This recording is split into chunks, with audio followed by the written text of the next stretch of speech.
Udaipur rail station থেকে কখনো বহিরাজ্যে আবার কখনো রাজ্যে প্রবেশ করছে গাঁজা ভর্তি প্যাকেট। কারা পাচার করছে এই ধরনের গাঁজা ভর্তি প্যাকেটগুলি তা নিয়ে প্রশ্ন তৈরি হচ্ছে প্রতিনিয়ত। বুধবার রাতে আগরতলা থেকে কাঞ্চনজঙ্ঘা এক্সপ্রেস উদয়পুর স্টেশনে আসে যাত্রী নিয়ে। তখনই বিএসএফ এবং স্থানীয় পুলিশ কাঞ্চনজঙ্ঘা এক্সপ্রেসে তল্লাশি চালায়। তল্লাশি চালানোর সময় তাদের নজরে পড়ে 3টি গাঁজা ভর্তি প্যাকেট।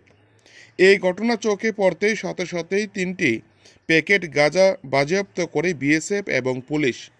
পরে গাঁজা ভর্তি প্যাকেটগুলিকে রাধাকিশোরপুর থানায় নিয়ে আসা হয়।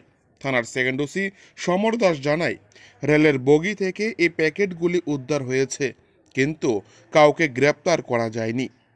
যেভাবে উদয়পুর রেল স্টেশন দিয়ে গাঁজা পারাপার হচ্ছে, তাতে করে গাঁজা মাফিয়ারা যোগাযোগের এক বড় মাধ্যম পাওয়ার কারণে প্রতিনিয়ত বিভিন্ন জায়গা থেকে তাদের সাথে যোগাযোগ করে চলেছে বিভিন্ন ছোট বড় গাঁজা ব্যবসায়ীরা।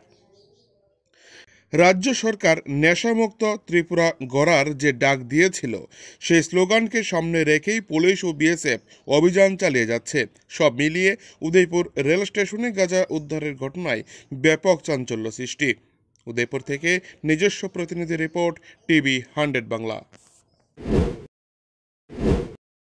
যখন স্টেশনে ডিউটি হচ্ছিলাম তখন একটা সন্দেহভাজন ব্যাগ দেখতে পাই। তারপর ব্যাগটি পুরো 3 লিটার গাঁজা পাই। আচ্ছা, কত হবে বাজার মূল্য? মূল্য হবে। কারা পেয়েছিল প্রথম? কি আপনারা পেয়েছেন নাকি বিএসএফ? আমরা একসাথে ছিলাম। কার কাছ থেকে পেয়েছিলেন? না, লোক পাইনি। কিভাবে পেলেন সেটা তাহলে?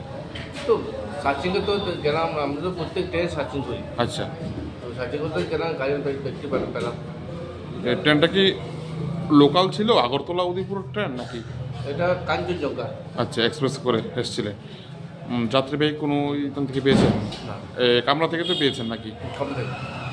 এখন কি আর কি কোন কোন ধারা কি মামলা নিচ্ছেন কোনো বিষয়ে? না, এটা 105 একটি রিপোর্ট যাবে। আচ্ছা, এতটুকুই।